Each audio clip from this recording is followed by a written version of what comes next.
Silakan diminum dulu, biar kita nggak ngereket gitu ya.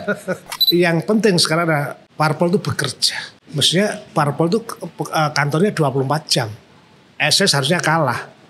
Yang terjadi protesnya ke SS. Itu kan contoh bagaimana fungsi parpol sebagai untuk menjalankan komunikasi politik nggak ada sama sekali. 87% masyarakat Indonesia mempercayai konten yang dibuat influencer. Kenapa? Sehingga yang dibuat parpol itu kadang-kadang nggak ngaruh ya. Kan banyak peluang. Bahkan kadang-kadang, tapi jangan bilang siapa-siapa mas. Ini diantara kita dan SS. Artinya, udah lalu ngambil kota ini, gue yang di sini.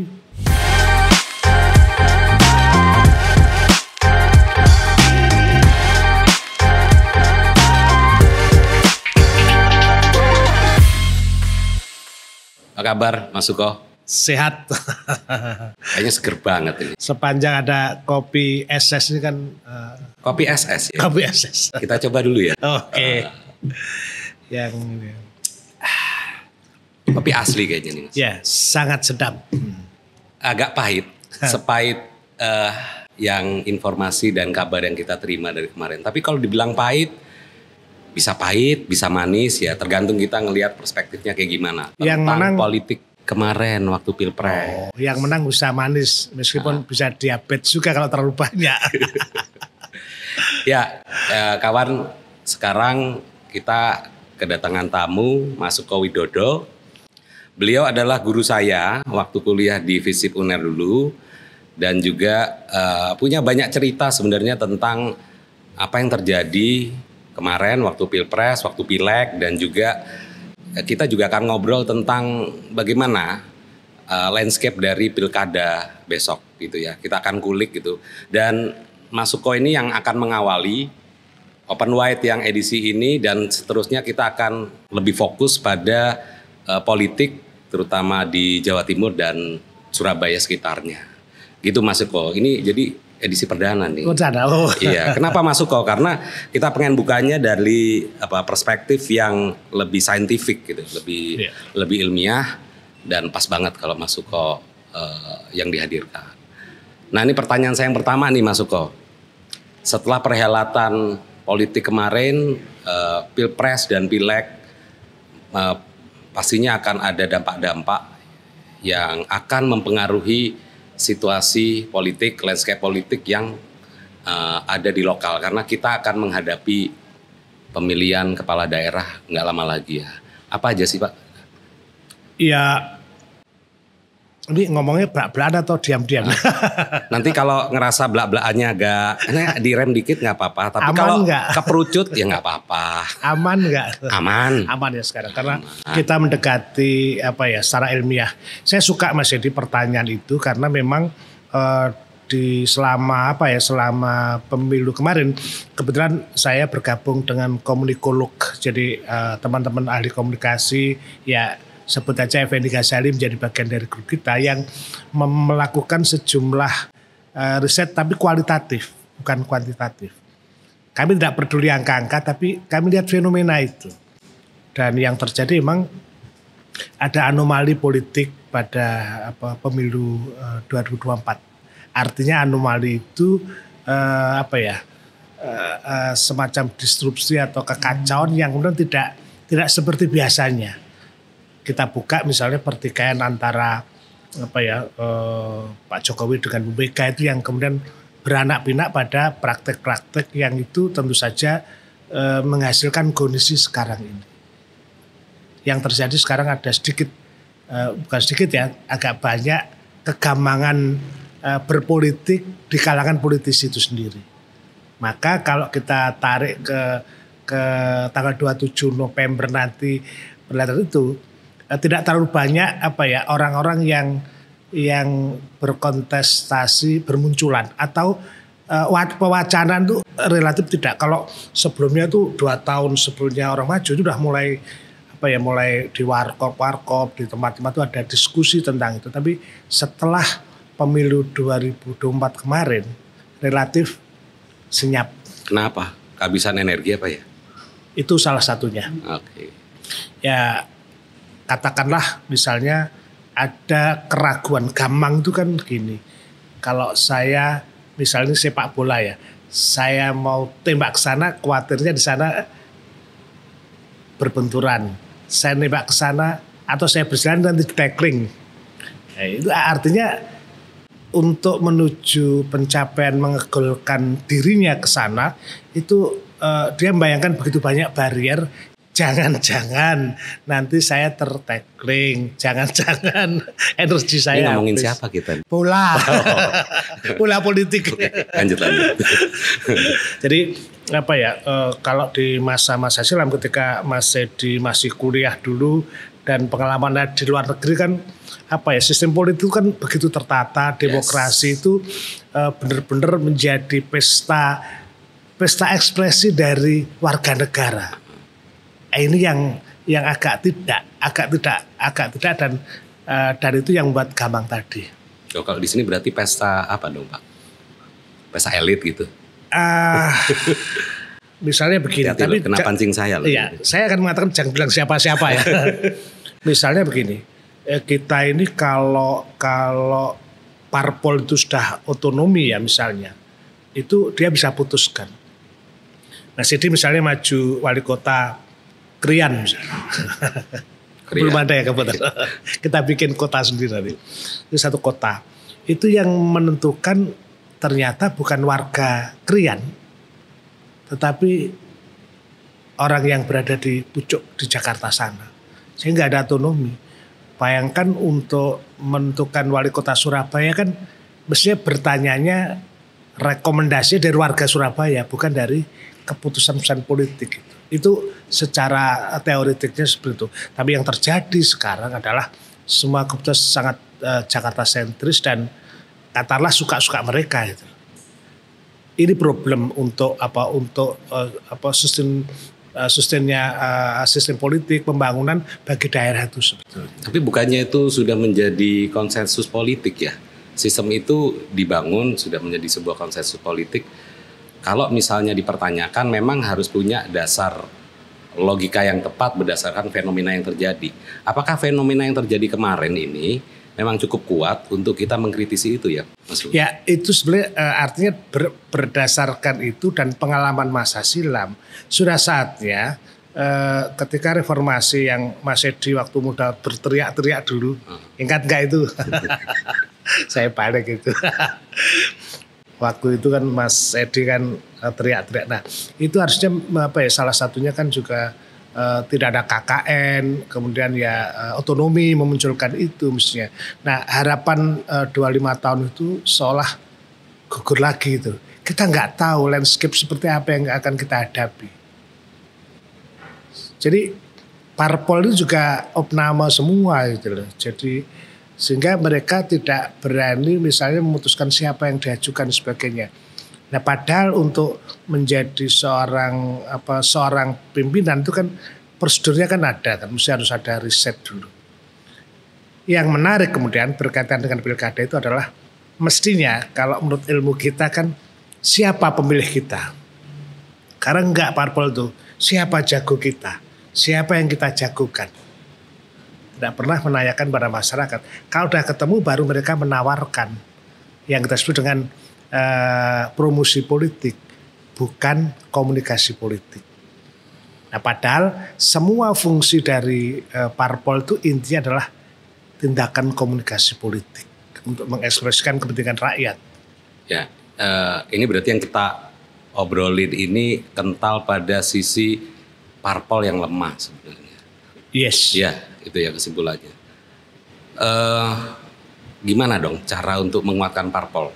Nah, ketika parpol ini kuat, apakah bisa memenuhi ekspektasi publik yang tadi panjenengan sampaikan? Jadi mampu untuk melakukan proses untuk rekrutmen kepemimpinan, sirkulasi, elit dan lain-lain. Sedangkan ada hal-hal yang lain gitu, bukan cuma sistem, tapi ini budaya dan mindset politik dari para elit politik ini.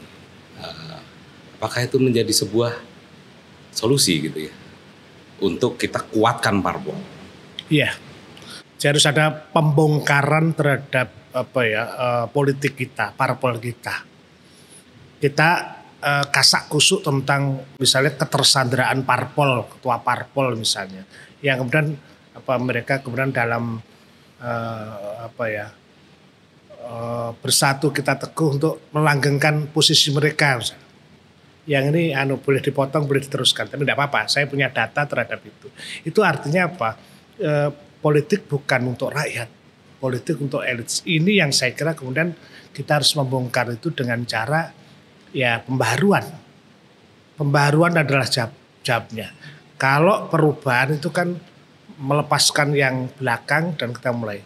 Kalau saya jalan tengah, pembaharuan sehingga tidak menyakiti yang lama tapi tetap berjalan.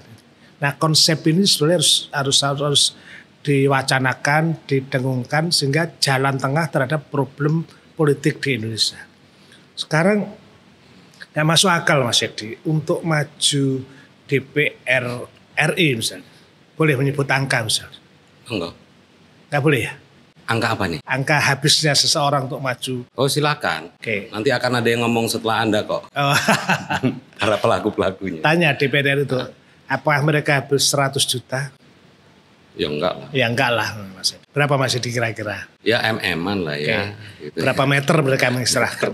Artinya kalau kemudian dihitung remunerasi ketika dia bekerja, enggak masuk akal. Tapi diminati. Dan pendapatan mereka meningkat. Jadi problem ini kalau mau harus ada revolusi terhadap cara hidup, harus transparan semuanya.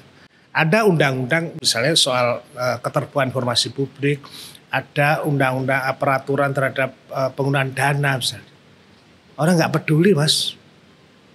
Pokoknya aku dikasih. Orang-orang pun juga punya falasi, punya beberapa kesalahan. Nah ini harus kita cari. Nah itulah saya kira tugas-tugas termasuk media ini, medianya SSC harus tegak lurus melakukan kontrol karena itu fungsinya itu. Dosa loh SS kalau nggak siratal mustaqim, harus tegak terhadap idealisme kejurnalistikan. Hilang semuanya itu. Ya, Pak, ini tadi yang menarik, tapi saya tetap berusaha untuk mengkritisi ya pilihan-pilihan itu. Bukan berarti kemudian nggak setuju dengan itu, tapi contoh nih Pak, ketika dilakukan renumerasi di lembaga keuangan, di Kementerian Keuangan misalnya, ya tetap aja ada perilaku-perilaku yang melanggar hukum. Ini kan soal moral, ngomong soal attitude gitu ya, integritas dan kredibilitas yang tidak oke. Padahal mereka memiliki tanggung jawab publik yang besar. Menurut saya memang nggak bisa ini ya, nggak bisa satu formula. Bayangkan misalnya ketika disampaikan direalisasikan itu, tapi attitude politiknya masih transaksional, masih bersifat ya saya pedagang misalnya, gue punya power dagang seperti ini, posisi tawar yang bagus, berarti saya dapat apa kayak gitu. Nah itu posisi-posisi yang bukannya harus dimiliki oleh para elit politik ini. Soal moral, soal etika, duluan mana? Ini kayaknya puyeng kita kalau ngomongin ini duluan mana. Ayam sama telur akhirnya ya. Ya sebenarnya kalau dalam konsep klasik Aristoteles misalnya yang kita pelajari filsafatnya kan politik itu kan ilmu suci. Politik itu adalah jalan warga untuk mencapai kesejahteraan. Goalsnya bagus. Tapi kan kemudian Anda belajar Machiavelli bagaimana yang penting saya merebut aja kekuasaan yang itu untuk kebaikan walaupun cara saya salah. Itu kan banyak aspek semacam itu. Jadi betul etika itu menjadi dasar dari politik sebetulnya. Etika itu dasar politik karena memang dia lahir untuk menyelesaikan dengan cara-cara benar. Tapi ya tadi dalam perkembangannya kemudian transaksi itu muncul. Kalau tadi saya sebut misalnya, katakanlah kita nyebut misalnya anggaran untuk parpol. Mas jadi kan pasti punya data. Itu relatif kecil Mas untuk membiayai. Sementara dia harus beraktivitas. Berharap besar pada parpol dalam kondisi semacam ini juga tidak mungkin bisa memenuhi Karena tadi kan kalau masih dibilang apa yang dilakukan ya terjadi harus pembongkaran dalam soal ini. Duduk para elit, para begawan, para pemikir, tokoh masyarakat untuk merumuskan sistem politik ke depan apa yang harus dilakukan. Oke, itu tentang parpol ya. Sekarang kita coba apa sih yang ditinggalkan oleh Pilpres kemarin yang punya dampak signifikan untuk pilkada ke depan ini? Apa? Saya harus mikir pelan-pelan. Aman Mas ya? Aman. Ya tentu saja tadi yang sebenarnya kode awal tadi soal sepak bola itu. Ada rasa kegamangan bagi orang yang saya kan melihat bahwa kandidat itu orang-orang hebat ya kalau muncul itu. Karena dia menawarkan gagasan bagi masyarakat dan pasti untuk kebaikan. Selain itu apa lagi? Ya dia dengan kekuasaan itu kemudian kan dia buat keputusan-keputusan yang cocok dengan masyarakat, itu idealisme para kandidat. Dan untuk menuju ke situ pasti dia harus punya sumber daya, apakah jaringan, apakah program, dan tentu saja dana. Nah sementara publik melihatnya pada yang terakhir ini, duitmu piro kok maju bupati. Nah, itu. Fakta mengatakan itu. Karena itu para parpol tidak terlalu telaten untuk melihat masyarakat, tidak pernah menanyakan pada masyarakat apa yang Anda butuhkan. Sebetulnya bisa aja kok, tidak selalu uang kok. Hampir semua orang kan bilang, oh saya tidak pakai uang. Bullshit Mas. Biaya politik pasti ada. Hanya kadang-kadang nggak rasional gitu. Dengar-dengar sekarang makin mahal ya Pak? Sangat mahal. Dapat Nggak tekan cerita-cerita saya. Kalkulator saya nggak tekan ngitung gitu ya. Dan itu ngeri Mas biaya. Lah yang berpesta tadi bukan hanya elit tapi juga rakyat. Masyarakat pun juga itu gitu loh. Ampun Pak, pun masih didatang mau nyoblos masih dipergi Pak Suko, Pak Edi itu nggak ngasih apa-apa. Saya katakan kadang-kadang ya kayak PT LJ Lecet Jaya. Jadi itu yang saya kira bahwa soal moral tadi juga pada kelas bawah pun juga semacam itu. Apa sih yang terjadi sebenarnya nih? Makanya pertanyaan saya itu sebenarnya mengarah kepada apakah sudah terjadi degradasi pada kualitas demokrasi kita ya Pak? Karena di elit seperti itu. Kemudian dengan adanya inflasi politik kata Romi P3 itu juga gitu. Apa sih yang terjadi? Benarkah terjadi degradasi kualitas demokrasi itu? Ya. Iya. Kalau menurut hitungan indeks kebebasan demokrasi kita lagi jatuh betul. Meskipun laporan lembaga pun mengatakan tingkat partisipasi kabupaten Samudra Hindia sekian persen naik, itu jadi kebanggaan. Mereka kualitatifnya nggak cerita bahwa dari partisipasi 80%, berapa orang yang dipaksa, ditekan, diancam. Ya ngasih duit kan sama dengan mengancam imannya jadi orang. Itu menurut saya. Jadi praktek politik yang seharusnya indah, transparan, bermoral, relatif tidak berjalan dengan kita ngomong soal money politics nih ya. Ya. Dan itu adalah sebuah kejahatan. Ya. Tapi anehnya ada seorang anggota DPR yang mengusulkan agar ya kalau mau ngomong istilah kasarannya money politics itu dilegalkan. Ada yang ngomong seperti itu. Dan kami hari ini di Suara Surabaya di Wawasan Pagi ini kita ngangkat topik seperti itu dan kami mengukur pendapat publik tentang apa yang tadi disampaikan oleh Pak anggota Dewan. Hasilnya sebagian besar memang menolak untuk melegalkan money politics. Ya seperti yang akan kita visualkan dalam tayangan ini ya. Itu berapa angkanya Mas? Sekitar 61% menolak kalau dari riset atau jajak pendapat yang kita lakukan, polling yang kita lakukan di IG. Jadi 61% ada 133 suara yang menyatakan nggak setuju, kemudian yang setuju itu 39%. Berarti masih ada nih yang setuju nih. Masih ada yang setuju? Masih ada. Nah, sementara yang on air tadi ada 15 orang, 10 orang menyatakan tidak setuju, yang setuju 5 orang tadi di udara dengan berbagai argumentasinya. Artinya kan ya meskipun secara populasi mayoritas menyatakan tidak setuju, ada juga yang menyatakan setuju dengan berbagai argumentasinya. Jadi apakah ini terjadi sebuah pergeseran Pak di dalam budaya politik terutama di aspek nilai demokrasi kita nih ya? Sangat. Jadi kalau misal, saya sebenarnya pengen baca argumentasinya.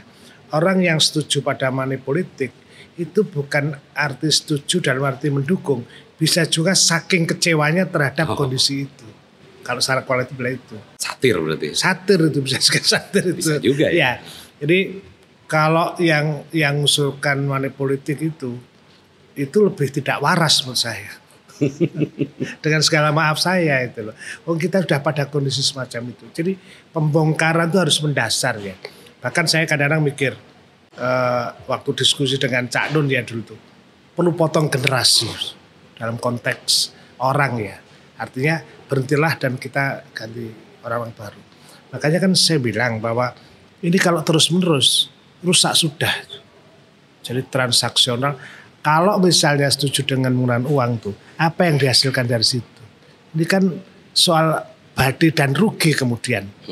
Padahal negara itu kan fungsinya bukan menghitung badi dan ruginya orang. Dia harus menyiapkan bagaimana melindungi bangsa ini, memajukan kesejahteraan, mencerdaskan kehidupan bangsa. Tujuannya kan semacam itu. Kalau tujuannya sudah menyetujui terhadap penggunaan uang atau usulkan dilegalkan money politik, terus asu gede menang kerai, itu istilah Jawanya itu. Jadi siapa yang punya, dialah yang menang. Nah, problemnya di sana Pak ya, ketika incumbent dia memiliki kewenangan untuk mengambil keputusan anggaran.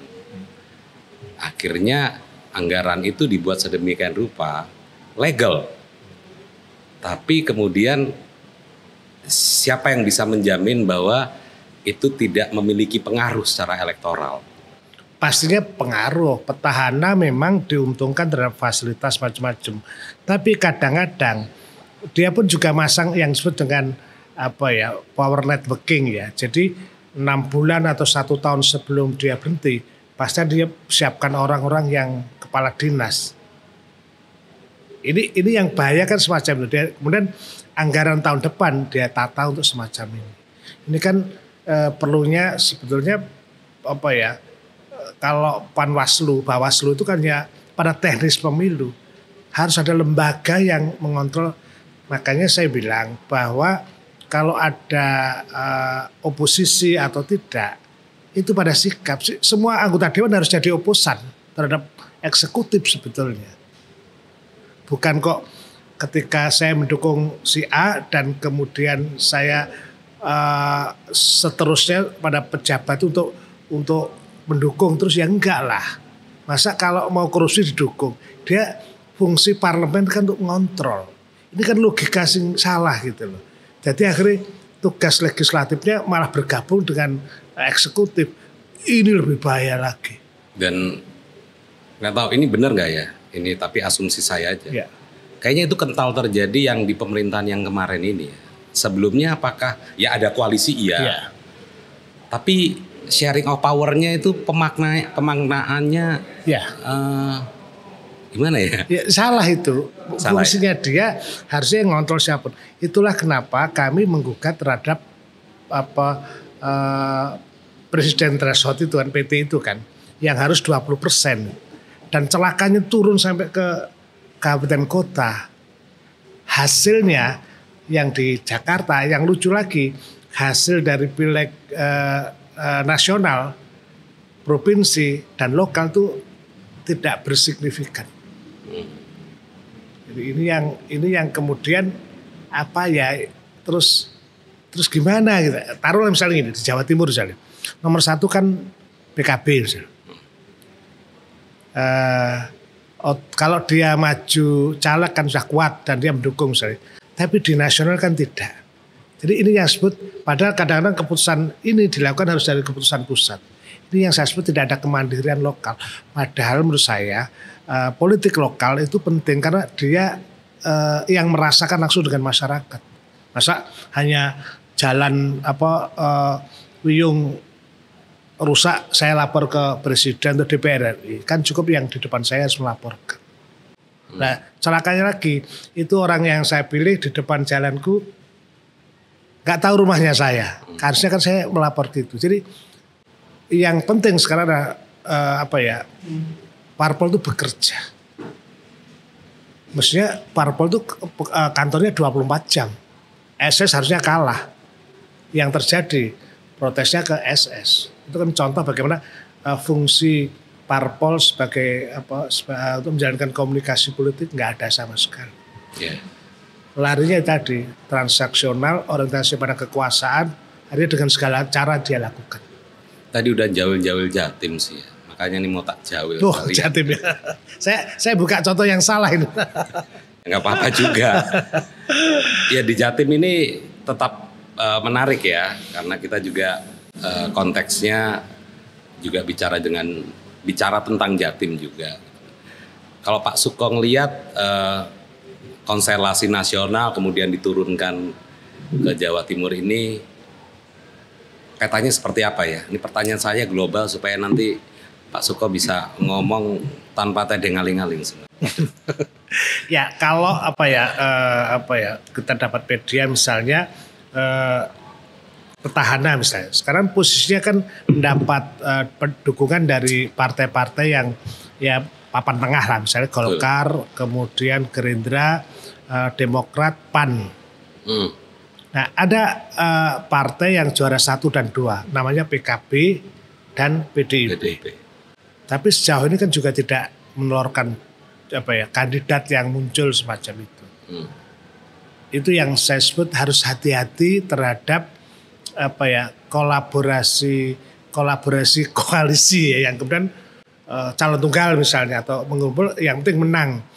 Fenomena itu terjadi sekarang. Yang penting parpolnya bisa hidup walaupun suara banyak, syukur bisa dinegosiasikan dengan petahana, bisa enggak, kalau enggak ya udah jalan aja.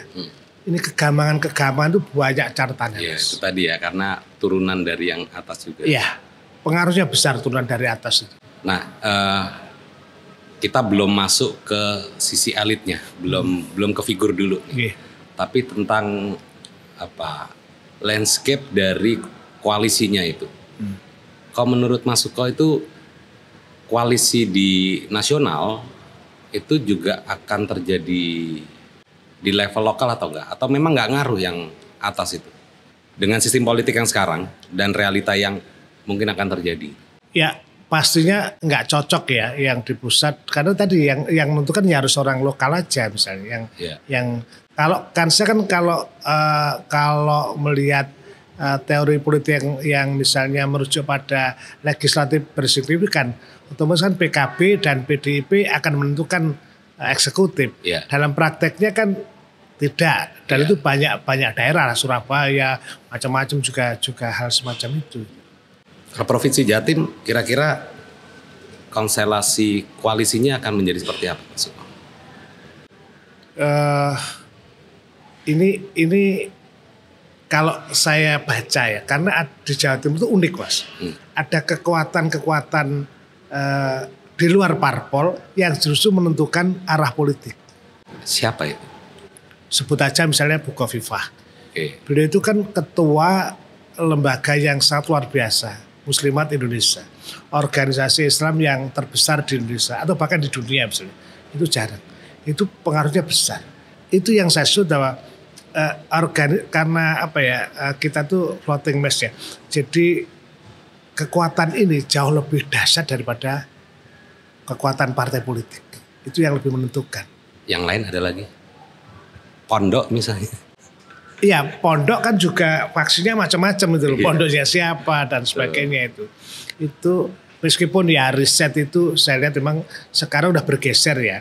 Bahwa kekuatan sekarang adalah bergeser pada apa yang diajarkan SS pada konvergensi media itu. Saya tadi riset, kami kan dengan anak-anak muda di Colloquium.id itu punya catatan misalnya siapa yang sebenarnya berpengaruh itu. Nah ini yang harusnya dibaca oleh parpol. Ada hasil risetnya tuh Pak? Ada, misalnya Apa pertanyaannya apa Pak tadi? Jadi saya coba tanya misalnya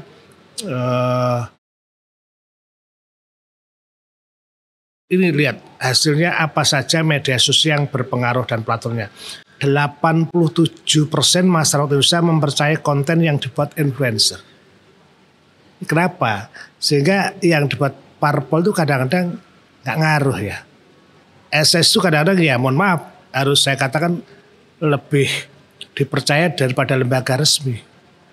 Kasus misalnya pandemi misalnya, itu kan konten-konten dari yang sifatnya non pemerintah itu jauh lebih dipercaya daripada yang resmi.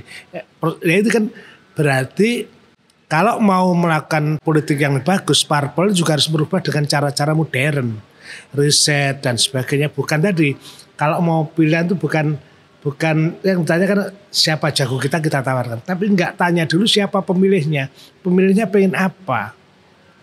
Nah kalau saya ketua parpol saya minta Mas Edi kan pasti data di SS kan keluar tuh dengan konten analisis selesai misalnya. Ini kan parpol harus Mas Edi bukan ditatar ya, tapi ini loh Pak kalau melihat ya. Itu cara ilmiah untuk membuat gitu negara lebih benar gitu loh Mas. Masa kita mau terus-terus begini gitu loh. Jadi biar nggak malu pada bangsa lain itu gunakan saintif untuk politik ya, tidak. 91% platform yang digunakan Instagram, YouTube 87%, TikTok 87 juga, Facebook 76. Nah ini kan rata-rata mereka masih antara orang yang dikelola sudah pada teknologi 4 menuju 5.0, sementara kini masih berpegang pada 2.0 aja. Harus ada pergeseran, harus ada transformasi terhadap cara berpikir itu. Jadi butuh cara-cara baru. Ya. Yang disebut pembaharuan tadi. Untuk bisa meraih atau menjangkau pemilih-pemilih yang juga memiliki pola baru gitu ya. Ya. Dan orang nanti ke depan kalau pilkada ini kalau masih kengkeng dengan pola yang lama bisa kecelek Mas. Kecelek dia. Tapi kan gini Pak, ya berdasarkan yang pengalaman Pileg dan Pilpres kemarin yang kami baca juga, serangan daratnya itu luar biasa masif, dan juga ya tadi yang kita bahas tentang money politics dan lain-lain itu juga banyak terjadi ya, sinyalemennya seperti itu karena pembicaraan di publik juga ramai tentang itu. Yeah. Sementara serangan udaranya nggak terlalu rame gitu ya. Seenggaknya itu yang kami rasakan waktu Pilpres dan Pileg kemarin. Nah harusnya gimana dong kalau Pileg besok ini, pilkada besok ini? Mau main fair nggak? Saya balik pertanyaan, mau fair nggak? Memangnya bisa untuk yang pilkada besok menggunakan cara-cara yang sama dengan Pileg dan Pilpres? Bisa? Iya tergantung KPU-nya, KPUD-nya waras atau enggak. Saya harus mengatakan itu karena kalau lihat ke belakang runutnya itu sahibul subak penyebabnya itu kan proses-proses rekrutmen itu kan juga ada ketidakberesan juga, Panwaslu, Bawaslu itu. Ketidakberesannya gimana Pak? Ya nanti saya katakan setelah acara ini selesai. Tapi kira-kira gini Mas, kita tidak cukup mendapatkan informasi publik tentang kepemiluan secara memadai. Misalnya saya coba cek pada orang, Anda dapil mana? Tidak tahu. Anda milih siapa? Bingung. Jadi masyarakat juga, saya tadi kan maunya menyalahkan masyarakat, tapi tugas negara adalah mencerdaskan mereka. Instrumen negara itu ya apa? Ya pemerintah, ya komisi-komisi, ya tentara, ya polisi, ya BUMN itu kan instrumen negara yang saya juga ikut terlibat dalam posisi itu. Ini relasi kekuasaannya pada itu, pada pencerdasan itu wajib bagi semua. Kalau mengandalkan rakyat sadar, tidak bisa. Artinya ini soal penegakan hukum yang fair gitu ya. Terus kemudian juga imparsialitas, kadang di dalam tata negara kita agak aneh, jadi kita butuh partisipasi masyarakat. Orang yang mengatakan itu tidak tahu cara memberdayakan partisipasi itu. Tetap aja main cekok-cekokan itu pikirannya. Jadi mendasar Mas. Jadi sebenarnya sakjane aku ya cerita ini ya rotok ngeri-ngeri aja Mas. Mas ngomong dhewe artinya apa? Pak Sukhoi kakan teori. Ya gimana kita berjalan tanpa teori apa gak ngawur gitu. Pakai teori aja masih ngawur apalagi gak pakai. Artinya ya harus tetap dilandasi juga itu konsep yang masih dikatakan idealisme, menjaga martabat, moral itu kuncinya. Kan dengan begitu orang punya sensor sendiri. Oh iya ya aku gak bener. Oh iya ya saya nanti risiko. Takut Mas. Negara-negara yang maju pasti punya rasa takut. Takut itu kan takwa katanya. Takwa itu takut ya. Malaysia itu takut karena ada Indonesia. Korea Selatan itu takut karena ada Jepang. Jepang ada Cina. Karena takut maka dia berjaga-jaga dan hati-hati. Jadi konteks Mas Sukhoi ini ngomong seperti ini adalah sebagai seorang akademisi, sebagai orang kampus yang resah ya gitu ya Mas. Melihat situasi yang seperti ini, dan kita punya satu perhelatan lagi di masa mendatang pilkada yang harapannya, kalau saya baca dari Mas Sukhoi ini, harapannya adalah menjadi lebih baik lah untuk pilkada yang ke depan. Benar gitu ya Mas ya? Iya. Oke, berarti kita nyoba geser lagi, kita ngomong sistem. Mengulik. Sekarang kita ngomongin elit nih, orang gitu. Kita kan punya ada beberapa survei nih. Ini saya kutip aja, mungkin secara visual nanti juga bisa ditampilkan. Ada survei Pilgub Jatim 2024 dari Accurate Research and Consulting Indonesia atau ARCI. Jadi dari sisi ini berarti elektabilitas ya, masih Bukoviva di 42,1%. Terus ada juga beberapa nama berturut-turut ya, Anwar Sadat, Ketua Gerindra Jatim itu 13,8, kemudian Ahmad Fauzi, Bupati Sumeneb itu 11,2, Pak Sarmuji, Ketua Golkar Jatim 10,9 dan seterusnya.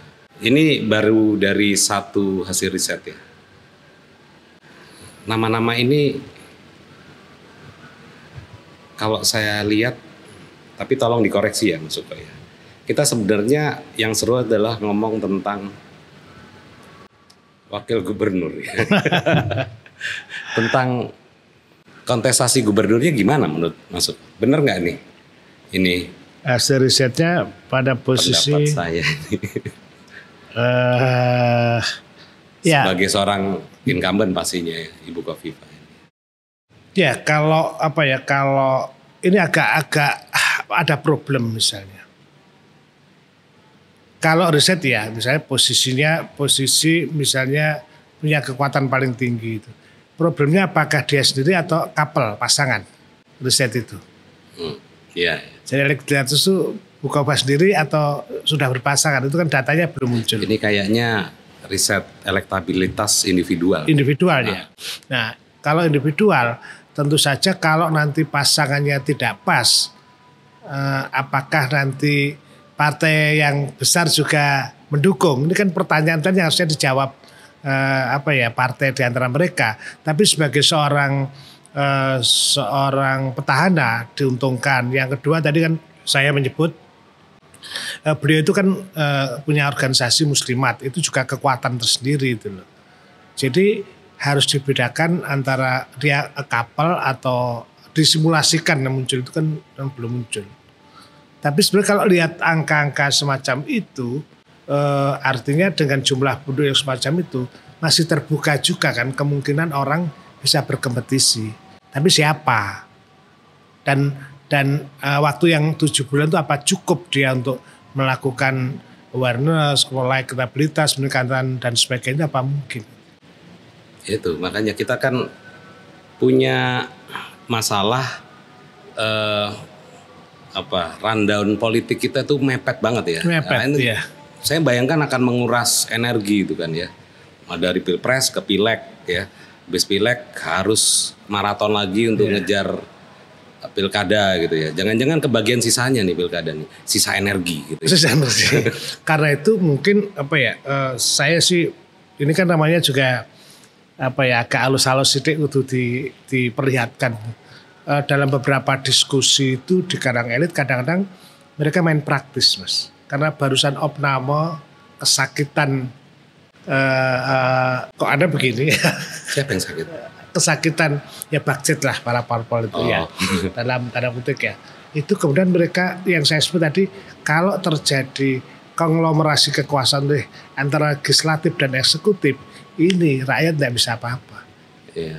Kalau kemudian karena walaupun dia suara pileknya tinggi, dia berhak maju, kalau dihitung tadi energinya kelelahan ya bisa juga diselesaikan di atas. Ya sudahlah, kita berbagi di masa depan. Artinya ini ya. Artinya perhelatan ini nanti artinya hanya sekedar menukar aja gitu ya. Iya, dan perhelatannya hanya formalitas saja, bisa jadi begitu. Bacanya gimana, Pak? Jadi ada tukar menukar gitu ya. Tukar menukar bukan pengaruh ya, kepemimpinan gitu. Artinya saya dapat di sini oke deh, tapi aku minta dukungan ya di sini. Kamu bisa dapat di sana kayak gitu. Ya, semacam ada kemungkinan kayak gitu. Sangat mungkin dan itu secara nasional juga terjadi, di lokal pun sangat mungkin terjadi. Oke. Kan banyak kekuasaan itu kan sesuatu yang berpengaruh, dan berpengaruh itu kadang-kadang mesti bernilai pada ekonomi misalnya atau kedudukan. Kan banyak peluang, bahkan kadang-kadang, tapi jangan bilang siapa-siapa, Mas. Ini di antara kita dan SS. Artinya udah lalu ngambil kota ini, gua yang di sini, semacam itu, Mas. Dalam konteks provinsi juga bisa gitu. Yes. Oke, balik ke Jatim nih ya. Ini kan Bu Khofifah juga sudah statement bahwa beliau ini nyaman dengan Mas Emil. Yeah. Sebenarnya Mas Emil itu aman nggak sih secara dukungan politik menurut penglihatan dan penerawangannya Mas Suko? Jika, ada kata jika ya, jangan dipotong ini. Jika kemudian parpol besar mendukung, apakah dia mau menyediakan makan gratis? Tentu tidak, dia juga berupaya. Loh, suara saya besar kok. Dibanding punya Pak Emil yang Partai Demokrat yang hanya berapa persen, urutan kelima. Yang urutan 3, 4 atau 2 andai kata mendukung, masa hanya begitu saja. Susah untuk ikhlas dalam politik itu, Mas. Artinya memang belum mulus-mulus amat ya. Butuh ada keyakinan dari parpol ini, keyakinan gitu, agar Mas Emil sama Bu Khof ini boleh berjalan tapi everybody happy gitu. Saya minum kopi dulu beragaan. Saya juga deh. Ini pertanyaannya di antara kita, tapi menurut saya penting, Mas, untuk membuka hal semacam ini agar sudah saatnya lah. Persoalan politik itu kan persoalan yang semua terlibat tapi malu-malu mengatakan. Kita harus mulai berani mengatakan yes, sikap saya. Tidak apa-apa sebetulnya. Saya juga ingin mengajak, Mas Edi senang sekali acara semacam ini, ngajak semua orang, Mas. Munculkan, jangan hanya kasak kusuk aja, udah dimediakan. Karena sebenarnya diuntungkan kalau ada parpol tokoh muncul di tempat ini, saya kira dia bisa terbantukan dalam konteks komunikasi politiknya. Oke, silakan diminum dulu. Biar kita nggak ngeredek gitu ya. Padahal ini kafein mengandung dredeg juga. Ini ya. Oke, balik lagi tadi. Saya skip aja deh yang itu ya. Ya. Iya. Setuju saya. Selain Mas Emil nih ya, kalau misalnya kita mau coba buka lagi peluang-peluang yang akan mendampingi Ibu selain Mas Emil, kira-kira nama-nama siapa aja? Kan tadi kan sudah ada hasil surveinya ya. PDIP kemarin terakhir malah menyatakan kami menyiapkan 3 nama gitu ya. Malah terakhir ketika saya ngobrol dengan salah satu petinggi PDIP di Jawa Timur, loh kalau kurang 3 kita kasih 5 gitu. Artinya kan saya membaca nih, tapi kan belum tahu juga. Nanti akan kita klarifikasi dalam podcast berikutnya menghadirkan beberapa elit politik lah. Apakah benar ada dialog-dialog itu? Tapi kalau menurut pandangan Mas Suko gimana? Ada kemungkinan? Menurut saya memang tugasnya parpol itu kan merekrut pemimpin. PDIP misalnya di Jawa Timur kan punya tokoh-tokoh yang unik tuh siapa yang dari Sumeneb tuh Pak Bupati Fauzi misalnya, Fauzi. itu juga sudah running dan Iya. angkanya cukup ada. Atau misalnya Pak Erik tempo hari juga sempat Eri disukai Cahyadi. Eri Cahyadi. Oh, Kemudian Bu Risma sendiri bahkan dicalonkan gubernur waktu itu. iya, informasi terakhir itu Bu Risma sepertinya ini ya, Tidak aneh, Jakarta jangan-jangan. iya, Ya, malah terus, ramenya di Jakarta. ini yang Mas Sipin ya yang dari Trenggalek Iya. itu angkanya cukup signifikan. Begitupun juga di PKB ada orang-orang seperti Gerindra juga kan. ya PKB itu kan ada di luar sebagai wabub tadi ada orang yang sebenarnya layak untuk diperhitungkan, misalnya yang kadernya di DPR RI maupun di kementerian itu Pak Halim, kemudian Bu Ida Fauzia, kemudian yang Gerindra Pak Sadat misalnya, terus Golkar Pak ketuanya Pak Samuji misalnya. Ada banyak orang yang sebetulnya, nah ini salahnya mereka, cuman orang yang saya tuh pengen tapi gak mau maju, dalam arti malu-malu tapi mau. Iya, padahal waktunya mepet. Mepet sekali, jadi tidak apa-apa. Orang itu kan challenge kan. Jangan rasa, ya saya pengen jadi gubernur, saya pengen jadi wakil gubernur, saya pengen jadi bupati, saya pengen rota. Modal saya ini, saya punya track record, saya punya kemampuan pendidikan. Nah ini kan kita buram terhadap informasi ketokohan itu. Sebenarnya kalau sudah dapat ditradisikan untuk komunikasi politik, nggak perlu ragu-ragu. Banyak loh orang-orang di Jawa Timur yang pinter, yang sebenarnya punya kapabilitas ya untuk memimpin bupati wali kota. Tapi apa ya tadi tampil di media. Sekarang ada alat namanya digital presence ya. Kami itu mengembangkan itu. Kita cek Mas, itu antara bupati, wali kota, DPR, kami punya tracknya terhadap dia hadir dalam media sosial itu berapa persen itu. Dan harusnya seorang anggota dewan, pengurus partai itu melakukan itu, ngontrol posisi saya seperti apa ya. Nggak bisa dia kemudian saya malu, saya diam-diam aja, yang penting jadi. Atau hanya serangan darat aja gitu ya. Itu yang tadi saya itu problem besar politik kita di situ. Jadi padahal kalau hanya serangan darat, bagaimana bisa menjangkau seluruh Jawa Timur secara efektif gitu. Kalau makanya orang-orang yang baik kemudian tenggelam ya karena serangan darat itu yang saya sebut kegamangan tadi. Mereka risau resah dan gelisah menunggu ya di tackling enggak, tiba-tiba udah mau ke depan menggolkan, wah ada tiba-tiba ada bintang dari cahaya panas dari langit dan harus diambil. Hal semacam itu kan ya karena semuanya sistemnya tidak sehat. Kalau sistem tidak sehat, menghasilkan orang-orang yang jaga tidak sehat dan masyarakatnya menjadi sesat karena ya tadi. Ada ya sampai kadang-kadang saya itu ini ada kata jahat yang menurut saya, tapi ya kadang saya renungkan. Misalnya satu daerah yang dulu kami siap menerima serangan fajar. Oh iya. Ya kan itu baliho. Sekarang Dewa itu saya nunggu sampai siang di rumah kok nggak ada yang diserang, ini nomor saya. Itu memang guyon Mas, satir itu. Harusnya parpol itu mereview terhadap itu.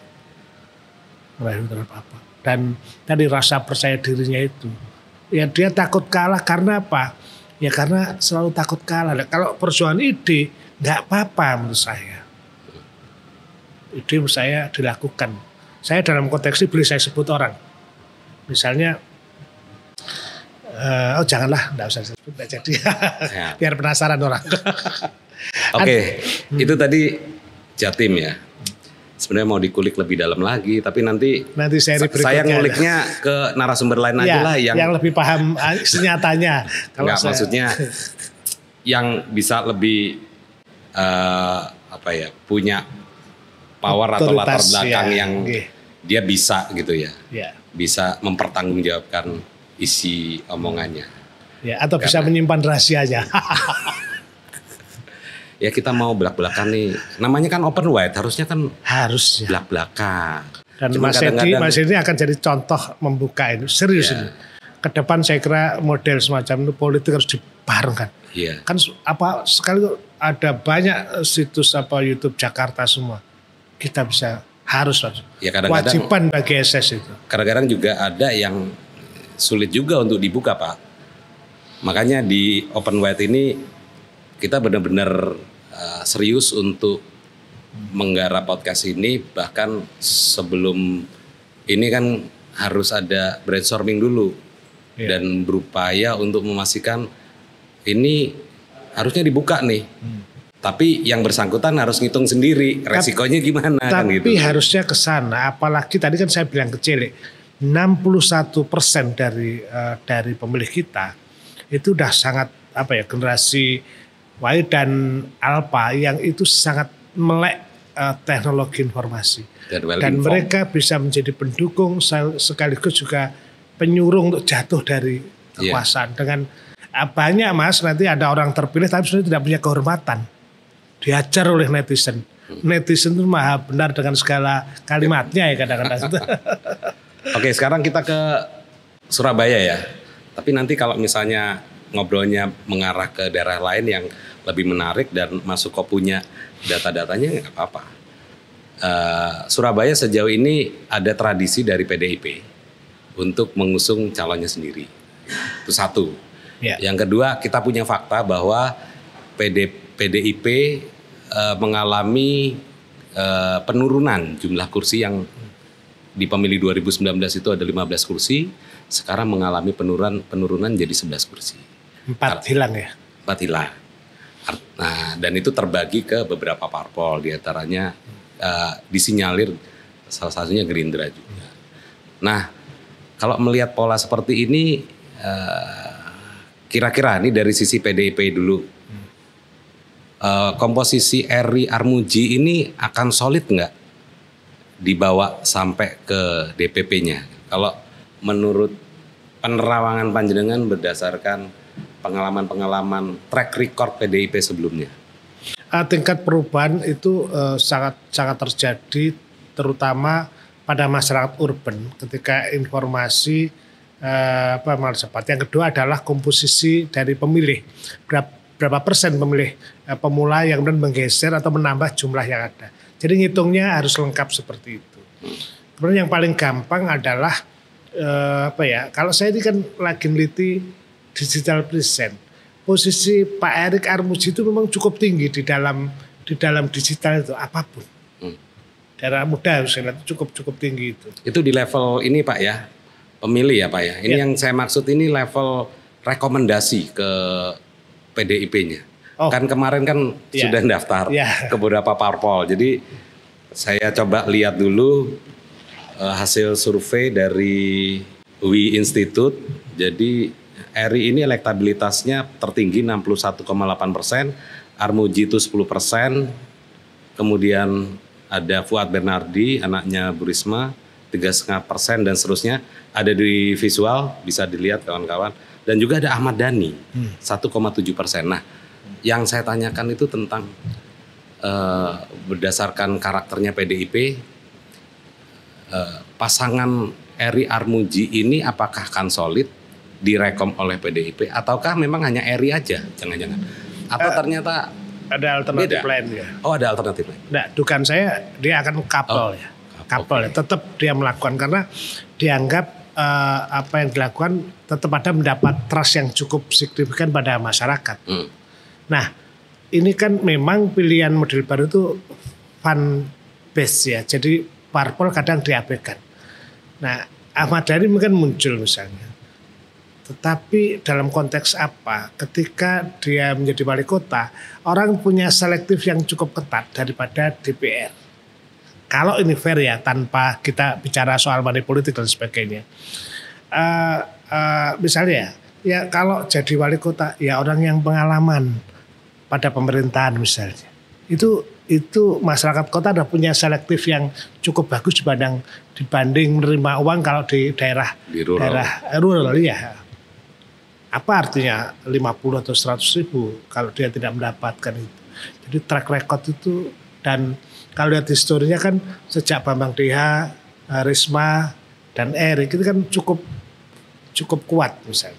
Apakah di saat sekarang itu ada pergeseran, kalau merujuk hasil riset itu kan tetap aja Erick dan Pak Armuji dominan. Gitu ya. Jadi PDIP pun harus melihat kecenderungan di publik ini pada sisi elektabilitas itu ya. Kayaknya, artinya Anda mau ngomong bahwa ini agak solid ini. Ya. Di DPP. Saya melihatnya begitu. Oke, karena komposisinya menjadi seperti ini. Kalau kita melihat tradisinya PDIP yang ngusung sendirian, tapi kan kita tidak tahu juga ya. Ya, keputusan elit ya. Ya. Artinya kan itu menutup kalau kemungkinan. Kita ngomong normal, ya itu bagus. Iya, kalau seperti itu kan berarti menutup kemungkinan yang lain untuk masuk lewat PDIP kan ya. Karena udah ada. Ya kecuali keikhlasan dia sebagai pengusung, karena dia mungkin targetnya kemampuan saya baru sekian tahun ini. Siapa tahu kalau saya berkoalisi pada pemerintah maka tahun berikutnya akan naik. Jadi mereka ngitungnya tidak, kontestasi itu kan mesti hitung-hitungan. Sebelum bertinju kan dia ngukur kemampuanku apa ya, belum kuat. Ya udah tak belajar sama dia. Nah, misalnya semacam itu kan. Ya, tapi masalahnya ini kan akan ditentukan dan keputusan itu akan keluar dalam rakernas PDIP. Ya. Kayaknya dalam bulan ini juga akhir bulan. Akhir bulan. Dan ini adalah rekomendasi seluruh Indonesia. Itu mikirnya gimana ya? Ya, PDIP setahu saya punya organisasi yang paling sulit ya. Solid lah untuk dengan maling, tidak mengatakan paling solid. Proses regenerasinya cukup pendidikan politiknya misalnya gini, untuk menjadi caleg misalnya dia mengalami proses penataran, tercatat, melakukan bakti sosial, itu mereka punya sistem yang paling rapi lah menurut saya di partai.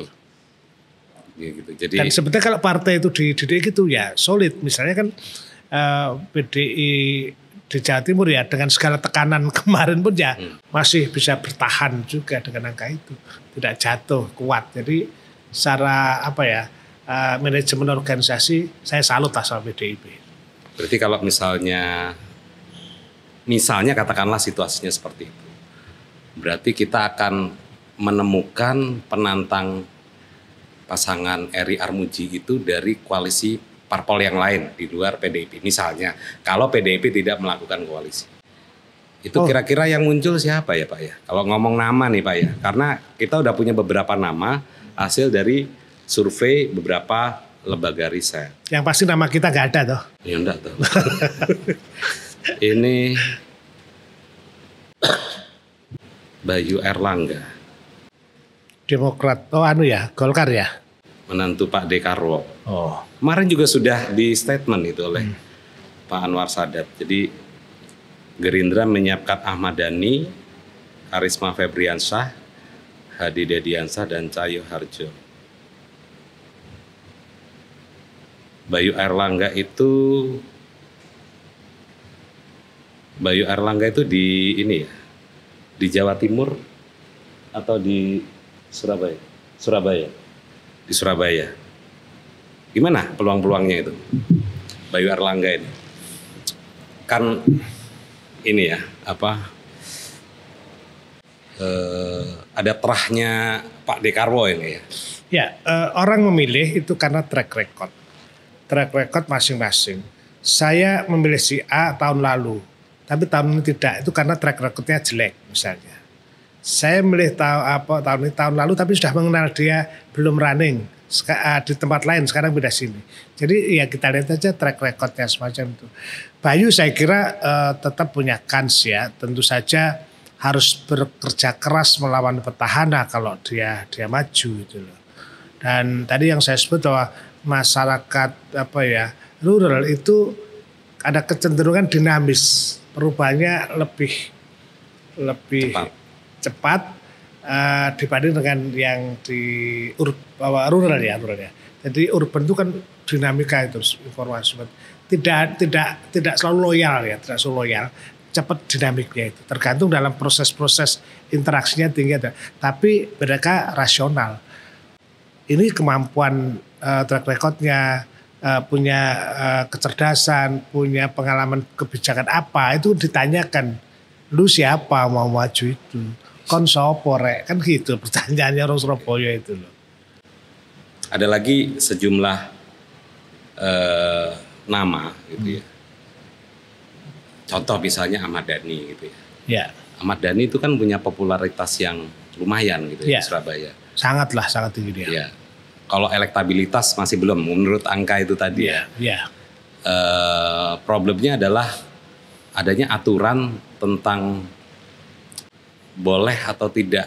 Yang sekarang jadi perdebatan itu. Ya, karena kan harus mundur dari anggota dewan. Tapi kemarin ada yang mengatakan enggak cukup cuti. Iya, ketua KPU menyatakan bahwa nggak apa-apa, itu kan untuk yang periode yang sebelumnya, yang ini kan masih calon, belum diangkat, jadi nggak apa-apa gitu. Tapi kalau saya diskusi dengan beberapa elit politik lokal ini masih karena belum ada fatwanya ya dari MA atau dari lembaga yudikatif, masih belum srek gitu ya, sehingga nggak marem ketika jangan-jangan nanti begitu aku jalan nggak boleh, nggak bisa balik lagi jadi dewan. Nah kalau Ahmad Dhani, saya kira Ahmad Dhani tidak berani ngambil risiko kalau itu aturan dipakai, kecuali dia mendaftar, kan daftarnya pada bulan Agustus. Sebenarnya mereka dilantiknya kan pilihannya kan pada November ya, artinya apakah dia bisa kembali tidak? Kalau nggak bisa kembali, dia harus berpikir ulang. Tapi kalau bisa kelihatannya gimana? Seru nih. Oh iya, kalau bisa seru itu, kalau ada privilege terhadap itu sangat mungkin dia akan daftar. Kansnya gimana? Ya kalau pada popularitas ya, makanya saya bilang kalau kans itu kan harus riset misalnya. Apakah Mas Bayu atau Mas Ahmad Dhani itu kan orang pertama kan harus kesadaran orang terhadap produk itu, terhadap kandidat itu. Kenal enggak? Kenal sebagai siapa itu. Jadi popularitasnya itu yang menjadi syarat awal dari orang maju itu. Sehingga kalau sudah kenal, tinggal kalau kurang kenal ya dijual, dalam kutip disosialisasikan ke masyarakat tahapan-tahapan itu. Tetapi Mas Edi, memang dalam jangka yang 7 bulan tidak cukup mudah. Pendek banget. Iya, pendek banget untuk mencapai itu gitu. Itu secara psikologis maupun fisik tuh kira-kira capek nggak ya? Antara parpolnya sendiri, mesin partai, kemudian bahkan mungkin pemilihnya, aduh gitu kan. Capek dana dan capek waktu dan luar biasa. Kecuali Mas, kan ada orang yang gini, yang penting dia investasi, kan ada sering saya diskusi dengan teman itu investasi nama. Oh, saya tidak ngambil sekarang kok. Yang penting 2029. Nah, ngerek gendero istilahnya. Gendero dulu. Ada itu ya sekarang? Ada pikiran yang penting saya muncul dulu. Nah, yang juga saya tangkap tadi Mas, saya jadi ingat ya. Ada satu daerah yang agak ini fenomena apa ya? Daripada saya berkompetisi, maka saya lebih baik bumbung kosong. Nah, itu.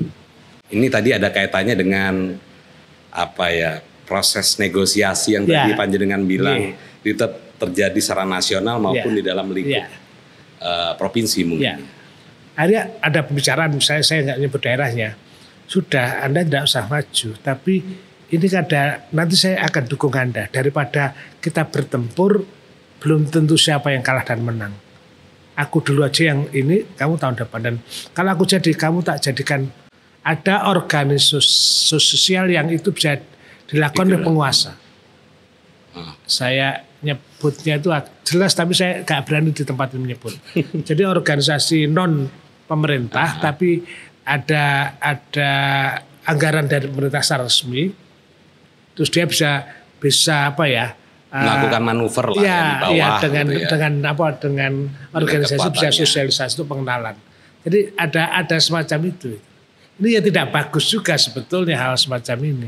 Ini akibat ya tadi parpol yang kemudian belum punya kemandirian terhadap itu. Kenapa begitu? Karena sistemnya juga membuat mereka juga terjebak untuk melakukan yang pragmatis karena dia harus menang juga. Pak, kalau di Jawa Timur ada Pak peluang kabupaten kota yang seperti itu Pak, yang mungkin calon tunggal gitu, ngelawannya bumbung kosong ada? Yang saya ceritakan itu ada pengalaman dari sebuah wilayah yang di Jawa Timur. Ya, Berarti besok pilkada ada Pak peluang itu? Maksudnya Peluang. Artinya peluang bahwa yang muncul adalah satu pasangan calon aja gitu. ada justru ya? yang saya ceritakan tadi adalah upaya Ada upaya itu ya. untuk menuju ke situ itu loh. Dan itu sebenarnya secara regulasi sah-sah aja ya Pak ya? Ya sah-sah politik kita itu formalitas administratif kadang-kadang. Tapi kita nggak ngomong soal moral ini, nggak ngomong soal kualitas etika. enggak. Ya cuman demokrasi prosedural akhirnya kan semacam itu. Nah kalau itu terjadi implikasinya terhadap kualitas demokrasi, kemudian kualitas kepemimpinan gitu gimana dong? Saya yakin daerah itu tidak akan maju. Karena hanya dengan kompetisi ada kompetisi, maka ada juga kontrol, ada kehati-hatian tadi, maka di situ rakyat akan dapat.